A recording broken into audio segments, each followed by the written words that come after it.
नमस्कार, news room live देख रहे हैं आप और मैं हूं आपके साथ शीतल शर्मा और मेरे साथ मेरी सहयोगी रूपाली शर्मा। आज नए साल का पहला दिन है, 2025 संपन्न हो चुका है। साल 2026 की शुरुआत हो चुकी है। तो सबसे पहले हमारी तरफ से आप सभी को नए वर्ष की बहुत बहुत शुभकामनाएं। उम्मीद है कि आपका जो पुराना साल है वो जैसे भी गया, लेकिन नया साल बहुत सारी उम्मीदों भरा रहे, आपको ढेर सारी खुशियां लेकर आए। आपकी कामना, आपकी जो भी मनोकामना है जिस भी क्षेत्र में है, आपकी पूरी हो। तो इसी उम्मीद के साथ आज इस बुलेटिन की शुरुआत भी करेंगे, लेकिन शुरुआत इस वक्त कुछ अहम खबरों पर डालेंगे। पहली आज की जो बड़ी खबर रहेगी वो चीन को लेकर, क्योंकि चीन ने एक बार फिर से दावा किया है, अमेरिका के बाद चीन ने दावा किया है कि भारत और पाकिस्तान के बीच जो कॉन्फ्लिक्ट हुआ, जो युद्ध हुआ, वो सुलझाया किसने?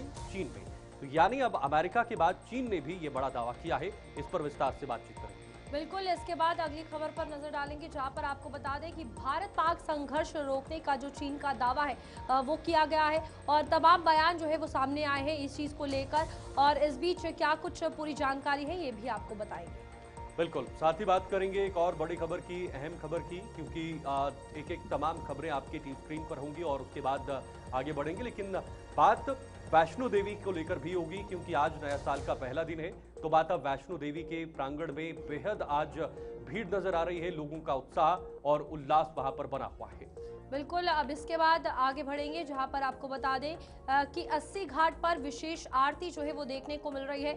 और इस बीच काशी की अगर बात की जाए तो काफी ज्यादा संख्या में, लाखों की संख्या में श्रद्धालु वहां पर दर्शन करने के लिए पहुंचे थे काशी विश्वनाथ के। और इस बीच इस भीड़ को लेकर पूरी तैयारियां की गई थी, तमाम सुरक्षा व्यवस्था के इंतजाम किए गए थे। तो इस हवाले से भी आपको डिटेल देंगे। बिल्कुल, देखिए नया साल है तो सभी लोग अपने अपने तरीके से नए साल को मना रहे हैं। इधर सिद्धि विनायक मंदिर में विशेष आरती का आयोजन किया गया है और लोग चाहते हैं कि आज आशीर्वाद के साथ नया साल शुरू हो और नए साल का जो प्रारंभ है वो बेहद खास तरीके से हो। लेकिन सबसे पहले शुरुआत करेंगे इस वक्त की बड़ी खबर के साथ, और बड़ी खबर है कि भारत पाकिस्तान संघर्ष रोकने का चीन ने दावा किया है।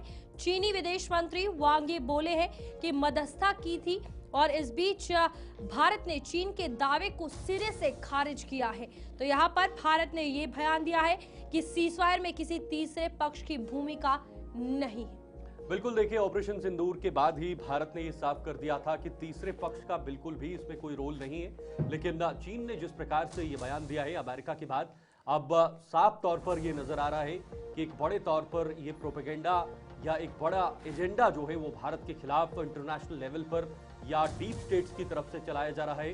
जब पहले अमेरिका क्रेडिट खुद को दे रहा था, डोनाल्ड ट्रंप निजी स्तर पर कह रहे थे कि भाई युद्ध तो मैंने रुकवाया है, लेकिन अब चीन भी कह रहा है, चीन तो हमारा पड़ोसी भी है। एक तरफ चीन ने कई सारे हथियार भी पाकिस्तान को सप्लाई किए, मानसिक तौर पर भी उनका साथ दिया, पूरी तरीके से सपोर्ट किया।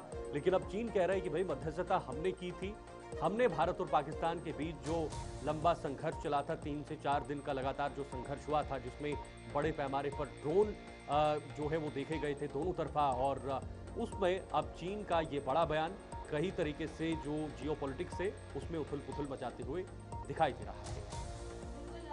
फिलहाल इसको लेकर कई बड़े बयान जो है वो दिए गए। फिलहाल आपको बता दें कि मई में 7 से 10 तारीख तक ये सैन्य टकराव जो है वो देखने को मिला था, जब पहलगाम आतंकी हमला जो है वो जम्मू कश्मीर के बायसरन घाटी में हुआ था।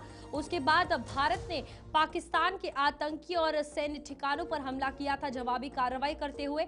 इस बीच बतौर मीडिएटर अमेरिका ने अपनी बात रखी थी कि ये युद्ध हमने रुकवाया, सीजफायर की बात जो है वो हमने की। और अब चीन भी इसी तरीके के दावे मध्यस्थता के करते हुए नजर आ रहा है, जहां पर यह भी कहा गया कि डीजीएमओ स्तर की बातचीत से सीजफायर पर सहमति बनी रहती है। भारत ने साफ तौर पर कहा है कि भारत और पाकिस्तान के बीच की बात थी और कोई भी तीसरा इसमें ना शामिल था, ना शामिल आगे किया जाएगा। बिल्कुल, देखिए बहुत अहम है, क्योंकि भारत और पाकिस्तान के बीच आज पहली बार नहीं बल्कि आज़ादी से लेकर अभी तक कई बार आमने सामने हुए हैं, कई मौक़ों पर आमने सामने हुए हैं, कई युद्ध भी हुए हैं जिसमें भारत ने जीत भी हासिल की। और अब ये स्टेटमेंट क्या जताता है, क्या संकेत देता है, इसी पर जानकारी के लिए हमारे साथ ग्रुप कैप्टन यूके देवनाथ जी इस वक्त जुड़े हुए हैं। उनसे बातचीत करेंगे और ये समझने की कोशिश करेंगे कि अमेरिका के बाद चीन का ये बयान क्या कुछ संकेत लेकर आता है। क्या इस बयान के बाद, यानी चीन के बयान के बाद, अमेरिका का जो बार बार दावा होता है उसको झुठलाया जा रहा है, क्या वो झूठा साबित हो रहा है, ये भी हम उन्हीं से जानने की कोशिश करेंगे। हमारे साथ ग्रुप कैप्टन यूके देवनाथ जी जुड़ गए आपकी स्क्रीन पर। बहुत बहुत स्वागत ग्रुप कैप्टन यूके देवनाथ जी, और शुक्रिया, बहुत बहुत बधाई आपको, शुभकामनाएं नए साल की। नए साल का पहला दिन आज है और आज का बेहद खूबसूरत आगाज भी पूरी दुनिया में, पूरे देश में हो रहा है। लेकिन सर, चीन ने बड़ा बयान दिया है भारत पाकिस्तान को लेकर, क्या संकेत है इस बयान के और किस आधार पर यह बयान आए हैं? शीतल जी, इसमें कोई शक नहीं है कि चीन अगर इस तरह के बयान देता है तो जाहिर बात है कि उन्होंने पाकिस्तान पर तो दबाव डाला ही होगा, क्योंकि जब चीन ने देखा कि लगातार ऑपरेशन सिंदूर के दौरान चीन के जो हथियार है वो फेल हो रहे हैं, HQ-9 air defence system fail हो गया, PL-15 air to air missile उनकी फेल हो गई, तो जब J-10 भी उनके फाइटर विमान आसमान से गिरने लगे तो उन्हें लगा कि किस तरह से चाइनीज इक्विपमेंट की साख बताई जाए। तो अपनी इज्जत बचाने के लिए चीन ने जाहिर बात है पाकिस्तान के ऊपर तो दबाव डाला ही। क्या चीन ने भारत के ऊपर दबाव डाला? सवाल ही नहीं उठता है। चीन भारत के ऊपर दबाव डाल नहीं सकता, इस तरह के हमारे उनके साथ कोई रिलेशन भी नहीं है। लेकिन शीतल जी, क्योंकि मैं खुद एडमिनिस्ट्रेशन का पार्ट था, एक चीज जाहिर है, अगर भारत और पाकिस्तान के बीच में झड़प हो रही है जैसे ऑपरेशन सिंदूर में हुआ, तो दुनिया भर के सारे देश एक टेलीफोन कॉल तो घुमाई देते हैं हमारे विदेश मंत्रालय को। तो अगर समझिए बांग्लादेश से या श्रीलंका से, म्यांमार से, दुनिया के कितने देश हैं, ऑस्ट्रेलिया है, वहां से अगर एक फोन आ जाता है हमारे विदेश मंत्रालय को कि शांति कीजिए, शांति कीजिए, तो इसका मतलब ये नहीं कि ऑस्ट्रेलिया ने युद्ध रुकवा दिया। अभी रूस और यूक्रेन के बीच में युद्ध हो रहा है। भारत ने कई बार ऐसे बयान दिए हैं कि रूस और यूक्रेन का युद्ध जो है बातचीत से सफल तरीके से रोक दिया जाना चाहिए। इसका मतलब नहीं है कि भारत ने रूस और चीन का युद्ध रुकवा दिया। अभी हमास और इजराइल का युद्ध हुआ है, भारत सरकार ने ऑन रिकॉर्ड कहा है कि हमने नेतन्याहू से रिक्वेस्ट की है कि हमास के साथ नेगोशिएटिंग टेबल पर बैठकर एक लॉन्ग टर्म पीस एग्रीमेंट तैयार करें। तो इसका मतलब ये नहीं है कि भारत ने इजराइल और हमास के बीच में लड़ाई रुकवा दी। ये प्रोटोकॉल होता है, शिष्टाचार होता है। तो शिष्टाचार के तहत अगर चीन के किसी डिप्लोमेट ने भारत के विदेश मंत्रालय में किसी डिप्लोमेट से बात कर ली, उसका मतलब ये नहीं है कि चीन के दबाव में या चीन के इन्फ्लुएंस में आकर भारत ने युद्ध विराम जीता। जी सर, यहाँ पर एक सवाल ये भी है कि जिस तरीके से दो देशों की अगर बात की जा रही है, भारत पाकिस्तान की अगर बात की जाए, सहमति आपसी देशों की बनी होगी तभी जाहिर सी बात है सीज फायर की बात हुई। और इस बीच अमेरिका की अगर बात करें या चीन की बात करें, ये मैं फर्स्ट की लड़ाई जो है इन दोनों में देखने को मिल रही है। जिस तरीके से अब बयान सामने आ रहे हैं, क्या चीन ये भूल गया कि उस वक्त जो फेक AI तस्वीरें हो या फिर बाकी चीजें सोशल मीडिया पर वायरल करनी हो भारत के खिलाफ, वो चीन ही रहा है? इसमें कोई शक नहीं है कि ऑपरेशन सिंदूर के दौरान चीन की जो मीडिया थी उसने एक बहुत ही अहम रोल अदा किया, यह दिखाने के लिए कि भारत गलती पर है और ऑपरेशन सिंदूर में चीन के हथियारों की मदद से पाकिस्तान जीत रहा है। ये एक नैरेटिव चीनी मीडिया ने डेवलप किया था। इसके साथ ऑफिशियली हमने भी चीन को बताया है कि चीन ने लगातार हथियार सप्लाई करके और इंटेलिजेंस मुहैया करा के पाकिस्तान को ऑपरेशन सिंदूर के दौरान मदद की है। इस चीज को भारत सरकार को पहले से ही मालूम था कि भारत के साथ पाकिस्तान की अगर कभी भी झड़प होगी तो चीन उसमें खुले तौर पर पाकिस्तान की सपोर्ट में आएगा। तो हमारा डिप्लोमेटिक कैडर, हमारा विदेश मंत्रालय पहले से ही चीन के इस ऑफेंसिव को किस तरह से काउंटर किया जाए तैयार था। मिनिस्ट्री ऑफ डिफेंस के पास भी प्लान है कि अगर चीन युद्ध के दौरान पाकिस्तान को खुले आम मदद करता है तो हमारी मिनिस्ट्री ऑफ डिफेंस यानी आर्मी, नेवी, एयरफोर्स किस तरह से उसको काउंटर करेगी। लेकिन ऑपरेशन सिंदूर में एस्केलेशन उस लेवल तक हुई नहीं। जाहिर बात है अगर कल चीन पाकिस्तान को हथियार देना शुरू कर देता है लड़ाई के दौरान, तो जैसे ही वो हथियार पाकिस्तान की जमीन में घुसेंगे तो जैसे कराकोरम दर्रे से आएंगे, रोड के रास्ते से ही आएंगे, ट्रकों में भरकर चीन से हथियार पाकिस्तान के लिए। तो जैसे ही वो पाकिस्तान की जमीन के अंदर घुस जाएंगे, कराकोरम दर्रा क्रॉस करके गिलगित है, बाल्टिस्तान है, हुंजा है, हम वहां पर उसको इंटरडिक्ट करेंगे। ओके। इस तरह की जानकारी हमने चीन को पहले से ही दे रखी है कि वह ऐसी गलती ना करे, ऐसी हरकतों से बाज आए। ओके जी, बहुत बहुत शुक्रिया ग्रुप कैप्टन यूके देवनाथ जी जुड़ने के लिए और समय साझा करने के लिए। तो फिलहाल ये बड़ा बयान चीन की तरफ से, लेकिन इस बयान से रूपाली जरूर डोनाल्ड ट्रंप का दावा फीका पड़ता हुआ नजर आ रहा है। और अब डोनाल्ड ट्रंप सोच रहे होंगे कि आखिर कौन, चीन या मैं, पहले कौन। सीधे रुक करते हैं इस वक्त देहरादून का, जहां पर उत्तराखंड के मुख्यमंत्री पुष्कर सिंह धामी संबोधन कर रहे हैं। अन्य राज्यों की तुलना में बहुत ही चुनौतीपूर्ण है। हमारे राज्य में जहां एक बड़ा पर्वतीय क्षेत्र है, जहां ऊंचे पहाड़ हैं, वहीं गहरी घाटियां हैं, वहीं दुर्गम और सुदूरवर्ती ग्रामीण क्षेत्र भी हैं, जो परिवहन सुविधाओं के लिए परिवहन निगम के नेटवर्क पर ही निर्भर रहते हैं। कितना सारा स्थान है, आप देखिए। अगर परिवहन निगम की बसें वहां के लिए एक तरह से लाइफ लाइन का काम भी करती है, लाइफ लाइन की तरह चलती है। ऐसे में एक प्रभावी परिवहन तंत्र न केवल नागरिकों की सुविधा के लिए अत्यंत आवश्यक है, बल्कि हमारी अन्य गतिविधियां, दैनिक जीवन में होने वाली अन्य गतिविधियां हैं, आर्थिक गतिविधियां हैं, उन सभी को बढ़ाने में सहायक होता है। इसलिए हमारी सरकार का ये संकल्प है कि राज्य के प्रत्येक कोने को बेहतर नेटवर्क से जोड़ा जाए, विश्वसनीय जो परिवहन सेवाएं उससे जोड़ा जाए, लोगों का भरोसा भी हमारे लिए बने।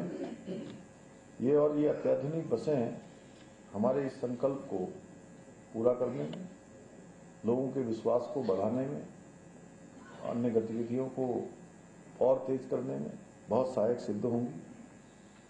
भाइयों बहनों, हमारी सरकार उत्तराखंड परिवहन निगम को मजबूती प्रदान करने के लिए निरंतर कार्य कर रही है। हमने जहां राज्य में 13 से अधिक नए बस स्टैंडों और कार्यशालाओं का निर्माण कराया है, वहीं 14 अन्य स्थानों पर कार्य प्रगति पर है, जिनमें से 4 स्थानों पर ISBT का कार्य भी निर्माणाधीन है। इतना ही नहीं, हम शीघ्र ही अपनी बसों के बेड़े में इलेक्ट्रिक बसों को भी सम्मिलित करने जा रहे हैं। और मुझे ये जानकर अत्यंत प्रसन्नता है कि आज हमारी परिवहन निगम की बसों में GPS सिस्टम, CCTV कैमरे, इमरजेंसी बजर, ई-टिकटिंग, फ्लीट मॉनिटरिंग और समयबद्ध मेंटेनेंस जैसी व्यवस्थाएं भी सुनिश्चित की जा रही हैं, जो सुरक्षित सफर के साथ साथ हमारे कर्मचारियों के लिए भी, अधिकारियों के लिए भी बहुत सहायक सिद्ध होंगी।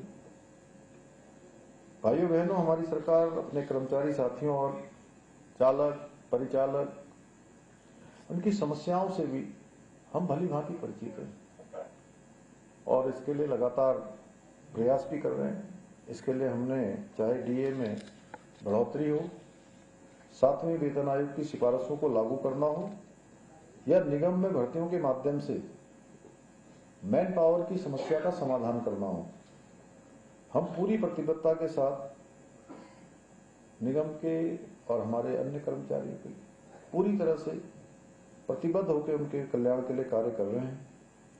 आज जब हम उत्तराखंड परिवहन निगम को फिर से सशक्त बनाने के लिए, आधुनिक और आत्मनिर्भर बनाने की दिशा में आगे बढ़ रहे हैं, तब ये आवश्यक हो जाता है कि हम इस सच्चाई को भी सामने रखें कि जनता को भी पता होना चाहिए कि किसने निगम को संभाला है और किसने निगम को डुबाया है, किसके समय में इसमें लापरवाही हुई है, किस बिल्कुल गंभीरता से इसको देखा नहीं गया। एक शासन था, उस दौरान उत्तराखंड परिवहन निगम सेवा का नहीं, केवल घोटालों का प्रतीक बन गया था। बस खरीद के नाम पर भ्रष्टाचार हुआ था,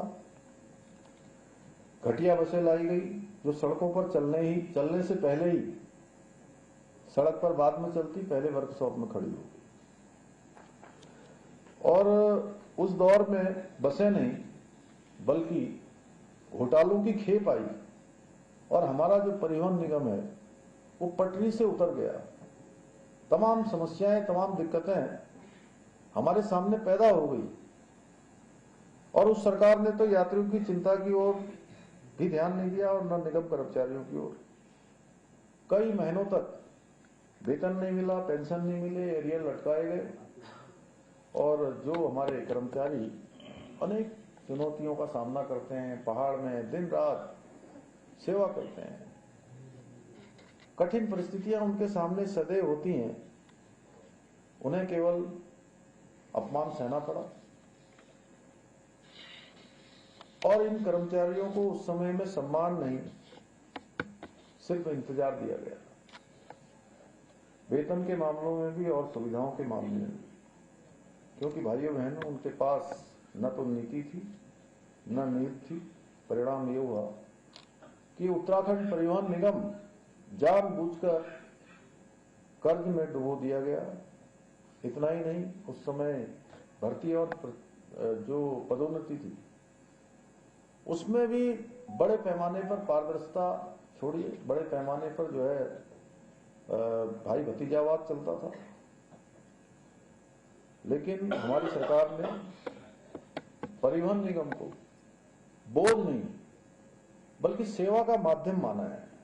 सेवा का माध्यम मानकर चाहे कर्मचारियों के हित हो, चाहे हमारे चालक परिचालकों के कल्याण की बात हो या यात्रियों को अच्छी सुविधाएं देनी हो, उन सभी को हमने प्राथमिकता पे लिया है। इसलिए आज हम निगम के बेड़े में नई बसें शामिल कर रहे हैं, कर्मचारियों हितों की रक्षा कर रहे हैं और निगम को फिर से मजबूत करने के लिए आप सबके सुझाव, आप सबके साथ मिलकर हमारे एक परिवार मानकर कि सारे हितधारक जो उसमें काम करने वाले हैं, उनसे ज्यादा अच्छा अनुभव किसको हो सकता है। उसके सही मायने में अगर कोई पूजा हो रही है, तो पूजा के असली जजमान तो वही लोग हैं। उनके बिना पूजा पूरी नहीं हो सकती है, संकल्प हमारा सिद्धि तक नहीं पहुंच सकता है। इसलिए हम इसके लिए निरंतर कार्य कर रहे हैं, क्योंकि उत्तराखंड में अब उस कालखंड की जैसी लापरवाही नहीं बल्कि ईमानदार निर्णय, कठोर फैसले और जवाबदेही की राजनीति का दौर चल रहा है। और हमारे ऐसे अनेक नवाचार जो हमने सबसे मिलकर, सबके सहमति से, सबके सुझावों से, सबसे बात करके जो हमने निर्णय लिए हैं और कठोर फैसले लिए, उसके कारण उत्तराखंड आज प्रत्येक क्षेत्र में निरंतर प्रगति कर रहा है और देश के कई सारे ऐसे विषय हैं जिन विषयों में आज उत्तराखंड देश के लिए एक उदाहरण बन रहा है।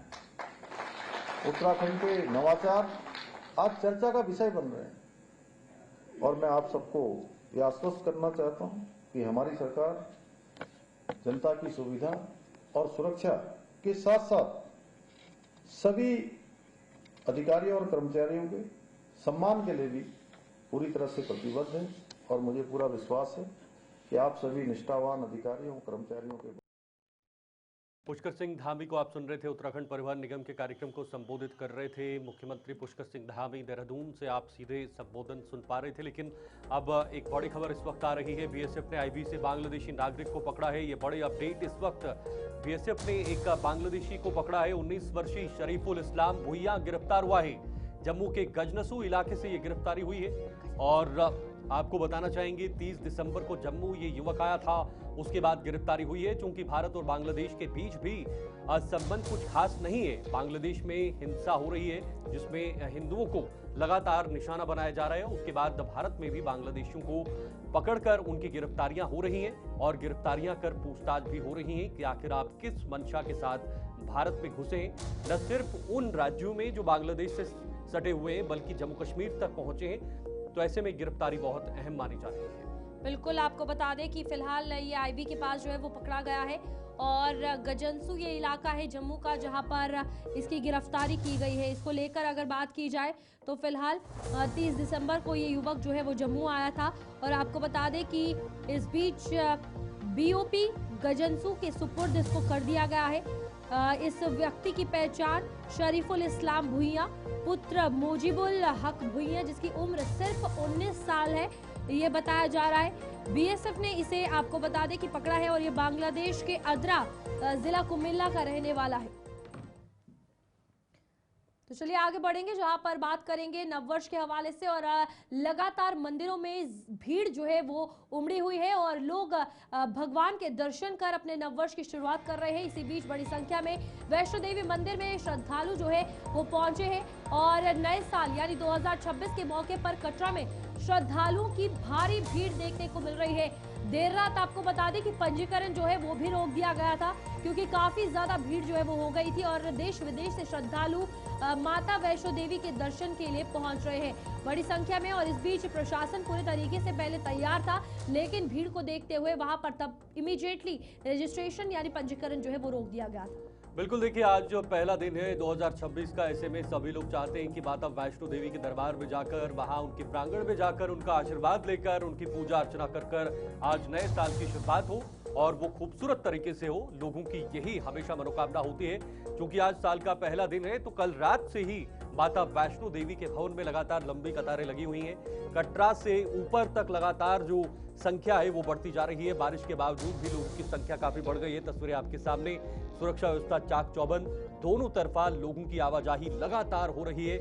जाने वाले भी आने वाले भी लगातार चल रहे हैं। ऐसे में ये खूबसूरत दृश्य ये बताता है कि हमारी सनातन संस्कृति, हमारी भारतीय संस्कृति और आस्था, हिंदू की जो आस्था रहती है अपने देवताओं के प्रति, अपने भगवान या जो जहां जहां पर जो जो पूजता है, ऐसे में माता वैष्णो देवी सबसे बड़ा धार्मिक स्थल भारत का माना जाता है जहां पर न सिर्फ देश बल्कि विदेशों से भी लोग पहुंचते हैं। और ये तमाम जो लोग इस वक्त आपको कतारों में नजर आ रहे हैं, ये लोग कई देश के कई राज्यों से पहुंचे हैं। कोई उत्तरी राज्य से, कोई दक्षिणी भारत से, कोई पूर्वी भारत से, कोई अलग अलग राज्यों से, मध्य भारत से भी कई लोग वहां पर पहुंचे हुए।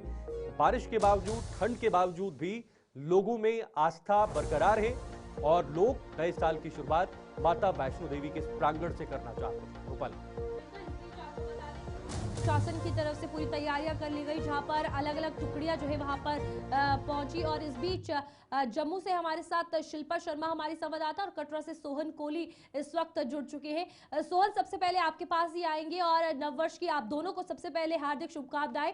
और सोहन, क्या कुछ माहौल कटरा में देखने को मिल रहा है, क्योंकि उत्साह तो है और इस बीच परेशानियां भी जाहिर सी बात है आएंगी जिस तरीके से संख्या बढ़ चुकी है श्रद्धालुओं की। अभी लाइव तस्वीरें दिखाइएगा वहां पे क्या कुछ है।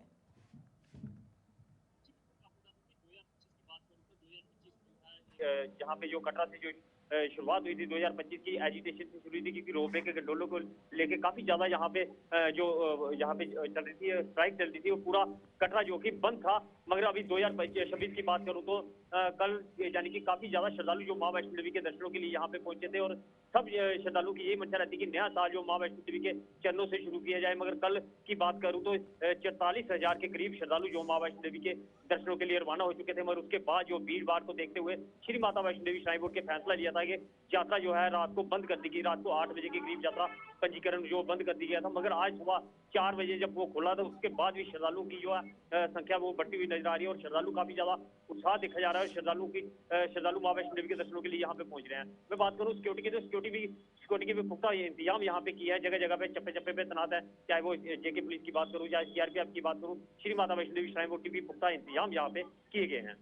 बिल्कुल, लौटेंगे अब आपके पास, फिर से दोबारा से तस्वीरें देखेंगी वहां की, लेकिन फिलहाल शिल्पा भी इस वक्त हमारे साथ जुड़ गई हैं। शिल्पा, आपके पीछे का नज़ारा बेहद मनमोहक और बहुत खूबसूरत नज़ारा है और काफ़ी भक्तिमय नज़ारा नज़र आ रहा है, क्योंकि आज नए साल का पहला दिन है और लोगों की काफ़ी भीड़ मंदिरों में नज़र आ रही है। आप ज़रा बताइएगा, आप कहाँ पर हैं और किस प्रकार से लोगों में काफ़ी उत्साह देखने को मिल रहा है?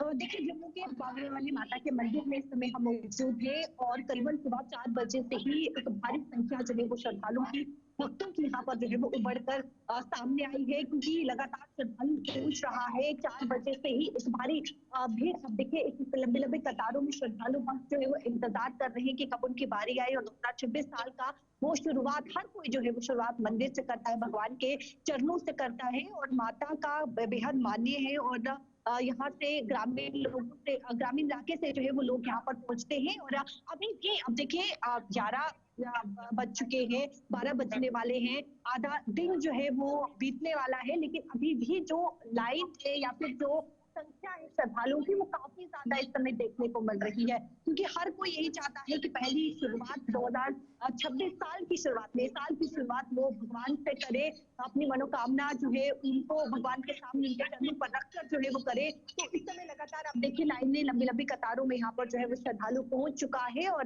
2025 साल गुजर चुका है, और हर कोई यही इस समय मनोकामना कर रहा है कि 2025 साल में जो भी घटनाएं पेश आई है वो 2026 में ना हो, शांतिपूर्वक जो है वो साल रहे। और ये कहीं ना कहीं जिस प्रकार से आपने भी कहा कि ये दर्शाता है, हमारी संस्कृति यहाँ पर जो है वो दर्शाती है कि किस प्रकार से ये सनातन धर्म जो है भगवान के प्रति कितना जो है यहाँ पर अटूट एक विश्वास जो है वो देखने को मिल रहा है, और अपने आप को भगवान को समर्पित करना वो यहाँ पर दिख रहा है कि किस प्रकार से श्रद्धालु भक्त जो है वो लीन है भगवान में, माता रानी के यहाँ पर जो है वो नाम जपे जा रहे हैं, और उसमें लीन है, जयकारे यहाँ पर लगाए जा रही है। और आप देखिए सजावट की अगर मैं बात करूँ तो बेहद खूबसूरत यहाँ पे सजावट की गई है। बावी वाली माता के मंदिर में जब भी नवरात्रि होते हैं तभी इस प्रकार की सजावट की जाती है, और बेहद ही खूबसूरती के साथ इसे सजाया गया है। हर एक व्यवस्था यहाँ पर की गई है, जब भी प्रवेश द्वार से यानी कि प्रवेश द्वार से एंट्री करनी है, सिक्योरिटी वहां पर तैनात की गई है, और पूरी तरीके से चेक करने के बावजूद ही उन्हें जो है वो अंदर आने की इजाजत दी जा रही है। इसके साथ आप देखिए लंगर की व्यवस्था यहाँ पर की गई है, जो भी भक्त यहाँ पर पहुंच रहा है उन्हें जो है वो प्रसाद दिया जा रहा है, और प्रसाद देने के बाद जो है वो अपने घर की तरफ रवाना हो रहे हैं। लेकिन देखिए सुबह सवेरे करीबन 4 बजे से ही लंबी लंबी कतारें हैं, और ना केवल यहाँ से बल्कि प्रवेश द्वार से, जहाँ से माता रानी का दरबार शुरू होता है, वहां से यहाँ तक जो है वो काफी ज्यादा लंबी लंबी कतारों में श्रद्धालु यहाँ पर जो है वो अपनी बारी का जो है वो इंतजार कर रहा है। देखिए धूप यहाँ पे जलाया जा रहा है, दिया यहाँ पे जलाया जा रहा है, और इस कहीं ना कहीं एक दिल में जो जिस प्रकार से भावनाएं हैं या फिर दिल में जो शुभ जो मनोकामनाएं हैं उनको भगवान के आगे जो है रखा जा रहा है, ताकि हर एक मनोकामना जम्मू कश्मीर में शांति, घर उनके परिवार में जो है वो शांति बनी रहे, उनकी जिस प्रकार से जो वो चाहते हैं वो पूरी तरीके से जो है ये नया साल जो है वो उसी यानी कि उनके अकॉर्डिंग चले, सफलता मिले, ये पूरी तरीके से मनोकामना जो है वो चरणों में माता रानी के जो है वो श्रद्धालु उस समय ठीक है शिल्पा, हमारे साथ सोहन भी बने हुए हैं। सोहन, माँ वैष्णो देवी की अगर बात की जाए तो काफी ज्यादा जो भीड़ हुई है उसके चलते जो देर रात पंजीकरण रोका गया था, अभी तक क्या कुछ संख्या है? नीचे कटरा के प्रवेश द्वार से लेकर ऊपर भवन तक क्या कुछ सुरक्षा के तमाम इंतजाम किए गए हैं? सेना की जो टुकड़ियां है, कहा जा रहा है कि उनका नंबर बढ़ा दिया गया है, जम्मू कश्मीर पुलिस वहां पर और बढ़ा दी गई है ताकि कोई परेशानी वहां पर ना आए, क्योंकि यहाँ अगर बात की जाए देश विदेश से लोग पहुंच रहे हैं। जी बिल्कुल, मैं आपको बता दूं कि कुछ साल पहले यहाँ पे जो एक भगदड़ हुई थी, भगदड़ में काफी ज्यादा जो 10 से 12 लोग की यहाँ पे कैजुअलिटी हुई थी। उसके बाद श्री माता वैष्णो देवी श्राइन बोर्ड की तरफ से एक फैसला लिया गया, क्योंकि कल रात को काफी ज्यादा भीड़ होने के कारण यात्रा जो है रात को 8 बजे के करीब बंद कर दी गई थी। मगर उसके बाद मैं बात करूँ सिक्योरिटी की, तो पुख्ता इंतजाम सिक्योरिटी के यहाँ पे किया है, चप्पे चप्पे पे तैनात सुरक्षा कर्मी है। और श्री माता वैष्णो देवी श्राइन बोर्ड की बात करूँ तो कल रात को जो फैसला उन्होंने लिया था कि 44,000 के करीब यात्री जो है माँ वैष्णो देवी के दरबार में पहुंच चुके थे। उसके बाद जो 8 बजे के करीब यात्रा जो है वो बंद कर दी गई थी। चप्पे चप्पे पे तैनात है सिक्योरिटी की बात करूँ, सीआरपीएफ के हो चाहे जेके पुलिस को, श्री माता वैष्णो देवी श्राइन बोर्ड के अधिकारी हो, तो जगह जगह पे तैनात है ताकि श्रद्धालुओं को कोई दिक्कत का सामना न करना पड़े। उसके चलते यहाँ पे पुख्ता इंतजाम जो है वो किए गए हैं। सोहन और शिल्पा, आपका भी बहुत बहुत शुक्रिया दोनों जगहों से तस्वीर दिखाने के लिए, और बहुत खूबसूरत नज़ारा आज देखने को मिल रहा है। जितने भी धार्मिक स्थल हैं वो इस वक्त पूरी तरीके से भीड़ में लिप्त हो चुके हैं, और लोगों की यही कामना है कि उनका दिन शुभ हो। आज का दिन, पहला दिन। पंचकुला के दौरे पर रहेंगे मुख्यमंत्री राजीव सिंह सैनी। और बड़ी खबर, प्रदेश के सभी डिप्टी कमिश्नर के साथ उनकी मीटिंग होगी, और ये बहुत अहम मीटिंग होगी। मीटिंग में नए CMJJF भी मौजूद रहेंगे, और दोपहर 3 बजे पंचकुला में ये बड़ी बैठक करने जा रहे सीएम नायब सिंह सैनी, जो हरियाणा के मुख्यमंत्री हैं। और इस मीटिंग के कई सारे पहलू होंगे, कई सारे बिंदु होंगे, जिनमें तमाम जितने भी लोग वहां पर संबंधित लोग मौजूद रहेंगे उनके साथ इन बिंदुओं को डिस्कस किया जाएगा, इन पॉइंट्स को डिस्कस किया जाएगा। तो बिल्कुल यहाँ पर जो बात कही जा रही है कि CMGA पे मीटिंग होने वाली है जो दोपहर 3 बजे होगी, उसमें कुछ अहम फैसले भी जो वो ले सकते हैं CM नायब सिंह सैनी की अगर बात की जाए तो इस वक्त लगातार देखिए नववर्ष भी है और अगर इस बैठक में डिप्टी कमिश्नर के साथ जो मीटिंग की जाएगी उसमें क्या कुछ नया होगा और क्या कुछ वो लेकर आएंगे, ये देखने वाली बात होगी जो पंचकुला में आज होने वाली है। इस बीच तमाम तैयारी मीटिंग के हवाले से, क्योंकि 3 बजे ये मीटिंग का टाइम रखा गया है और इसको लेकर तमाम चीज़ें भी ये देखने को मिल रही है कि सभी जो जिलों के DC है उनके साथ भी बैठक हुई है कुछ दिन पहले। अब डिप्टी कमिश्नर के साथ ये बैठक होगी जहाँ पर CMGA पे ये मौजूद जो है वो मीटिंग रहने वाली है। चले बढ़ते हैं एक और बड़ी खबर की तरफ। प्रयागराज में माघ मेला की तैयारियां तेज हो गई हैं। प्रशासन ने व्यवस्थाओं को अंतिम रूप देना शुरू कर दिया है और स्नान घाटों, मेला क्षेत्रों में सुविधाएं बढ़ाई जा रही हैं। सुरक्षा और स्वच्छता पर भी विशेष ध्यान दिया जा रहा है, फोकस किया जा रहा है। तो फिलहाल आपको बताना चाहेंगे माघ मेला को लेकर लगातार तैयारियां हो रही हैं। स्नान घाटों और मेला क्षेत्रों में सुविधाएं बढ़ाई जा रही हैं। जहां जहां पर स्नान होता है, जो जो घाट बनाए जाते हैं उन पर प्रॉपर तरीके से साफ सफाई और बाकी सुरक्षा व्यवस्था के भी कड़े इंतजाम किए जा रहे हैं। माघ मेला को लेकर काफी भीड़ रहती है, लोग वहां पर स्नान के लिए पहुंचते हैं और उसी को लेकर फिलहाल प्रशासन जो है वहां पर जुटा हुआ है। तो बिल्कुल आपको बता दें कि प्रयागराज में महाकुंभ जैसा ही इस बार फिर से माघ मेले में जो पूरा है वो सजाया गया है, जहां पर साधु संतों ने अपना डेरा जमाया हुआ है। और आपको बता दें कि यहाँ पर सबसे खूबसूरत बात ये है कि पहली बार भगवा जो रंग है उसमें पंटून पुल देखने को मिला है। यहाँ महाकुंभ की अगर बात की जाए, जिस तरीके से भव्य तस्वीरें सामने आई थी, हर कोई इस दृश्य को देखता रह गया था और एक बड़ा रिकॉर्ड जो है वो कुंभ मेले ने दर्ज किया था। और वैसे ही अब माघ मेले के लिए भी तैयारी प्रशासन ने पहले से ही कर ली है और 3 जनवरी से ये शुरू होने वाला है। तो इसको लेकर आपको बता दें कि सीमावर्ती जिलों में डायवर्जन जो है वो कर दिया जाएगा और प्रयागराज में ये 3 जनवरी से जो माघ मेला शुरू होगा, श्रद्धालुओं की भारी भीड़ को देखते हुए महाशिवरात्रि तक डायवर्जन और वाहनों की होल्डिंग योजना जो है वो लागू रहेगी। सबसे पहले आपको बता दें कि मुख्य स्नान पर्व पर 12 बजे से नो एंट्री का पालन जो है वो किया जाएगा और श्रद्धालुओं के लिए पार्किंग स्थल जो है वो बनाए जाएंगे। बिल्कुल, देखिए बहुत इंतजामात वहां पर किए गए हैं और ये खास होने वाला है, जैसे हमारी संवाददाता ने बताया, हमारी सहयोगी ने बताया। और फिलहाल हमारे साथ हमारे संवाददाता इस वक्त जुड़ रहे हैं। ज़्यादा जानकारी के लिए सीधा उनका रुख करना चाहेंगे क्योंकि बहुत खास ये पर्व रहने वाला है। के रहमान इस वक्त हमारे साथ ज्वाइन हो चुके हैं प्रयागराज से सीधा। के रहमान, जानकारी दीजिएगा माघ मेला को लेकर किस तरह से व्यवस्थाएं वहां पर सुनिश्चित की जाएंगी और कैसे पूरा कार्यक्रम वहां पर सजाया जाएगा, तैयारियां हैं, उसके बाद सुरक्षा भी काफी अहम मुद्दा है।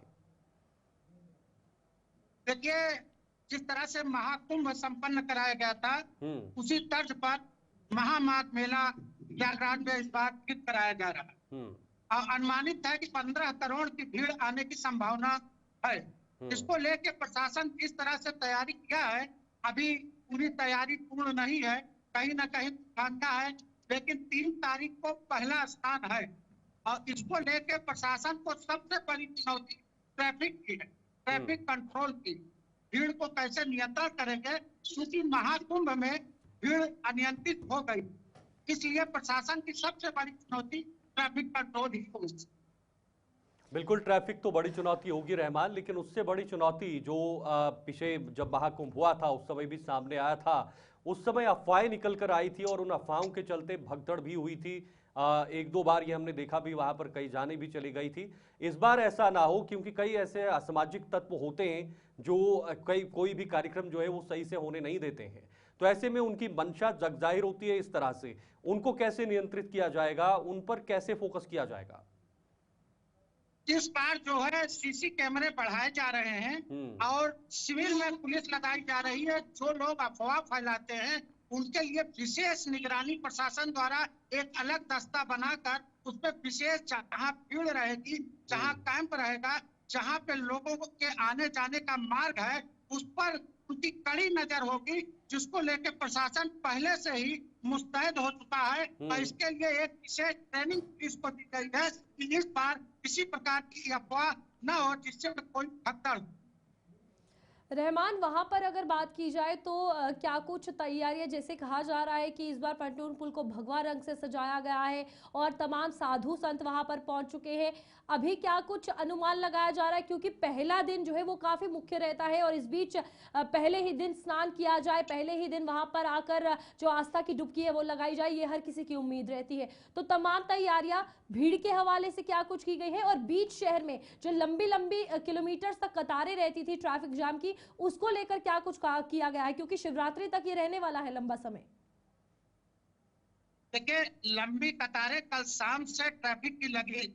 और जहाँ तक मेला परिच्छेद का मामला है, मेले में भीड़ आना शुरू हो गई है।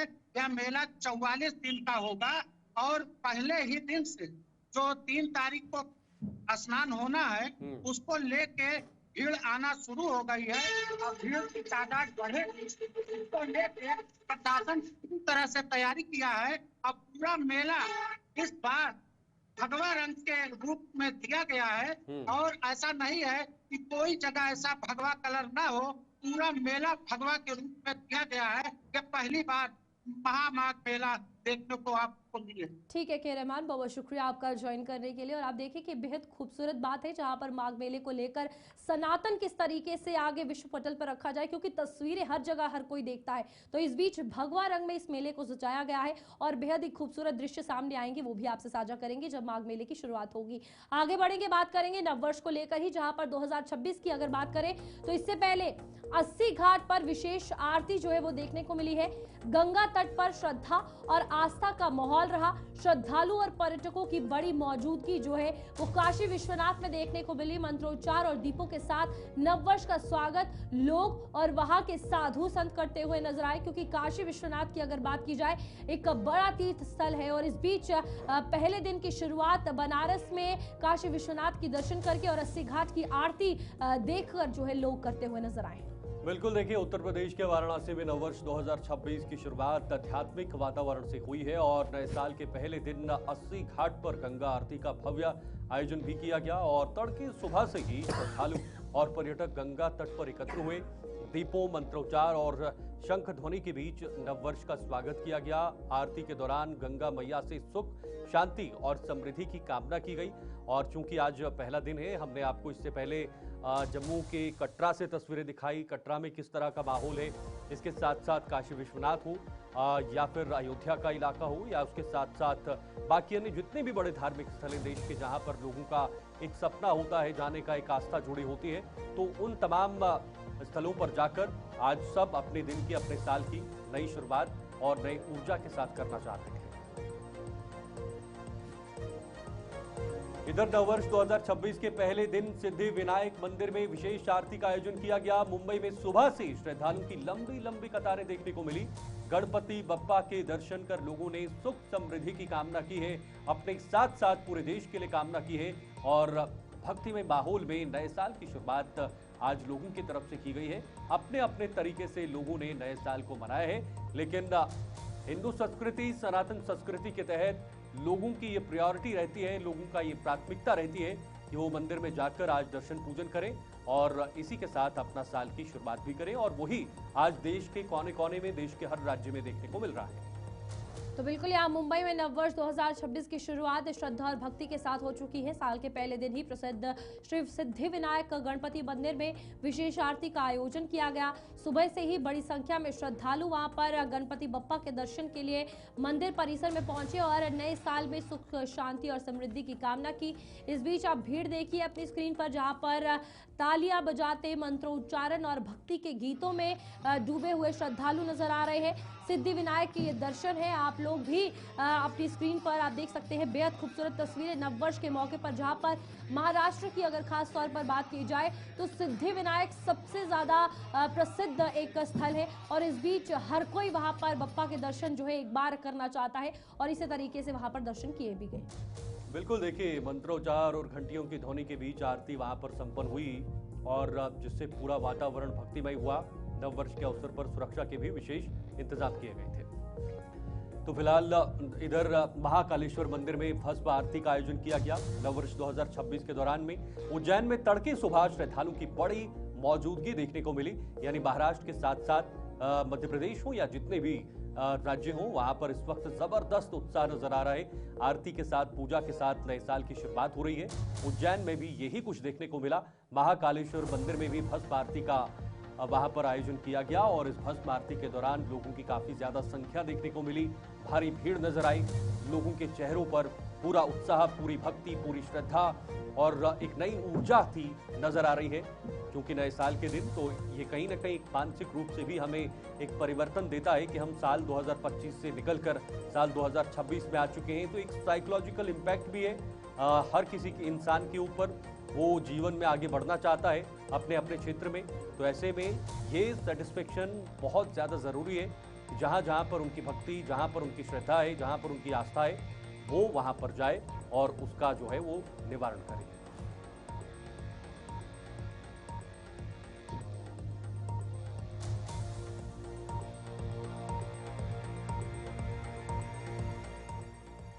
तो चलिए, यहाँ पर फिलहाल अगर बात की जाए तो ये नववर्ष की आपको तस्वीरें दिखा रहे थे कि देश भर में किस तरीके से तमाम व्यवस्थाएं जो है वो की गई हैं। बड़ी संख्या में श्रद्धालु जो है वो भगवान महाकाल के जयकारों से अपने नववर्ष की शुरुआत करते हुए नजर आ रहे हैं। आगे बढ़ेंगे जहां पर हरियाणा की बात होगी और आपको बता दें कि हरियाणा के नए डीजीपी अजय सिंघल को गार्ड ऑफ ऑनर मिला है। इस बीच नवनियुक्त पुलिस महानिदेशक यानी कि डीजीपी अजय सिंघल को पंचकुला स्थित पुलिस मुख्यालय वो पहुंचे और ये गार्ड ऑफ ऑनर उन्हें दिया गया। बिल्कुल, आगमन पर गार्ड ऑफ ऑनर दिया गया है और वरिष्ठ पुलिस अधिकारियों ने उनका स्वागत किया। पदभार ग्रहण की प्रक्रिया पूरी की गई है। आज जो उन्होंने पदभार ग्रहण किया है, एक बहुत बड़ी जिम्मेदारी अब उनके कंधों पर रहेगी। पूरे हरियाणा की कमान पुलिसिंग उनके कंधों पर और उसी के तहत वो इसको आएंगे और साथ ही साथ पुलिस को एक नई दिशा देंगे। यही उम्मीद सरकार की भी है और इसी उम्मीद के साथ सरकार ने उन पर भरोसा जताते हुए इतनी बड़ी जिम्मेदारी दी है। चलिए, न्यूज रूम लाइव में अभी के लिए फिल्म को दीजिए इजाजत। आप बने रहिए हमारे साथ क्योंकि खबरों का सिलसिला जारी है।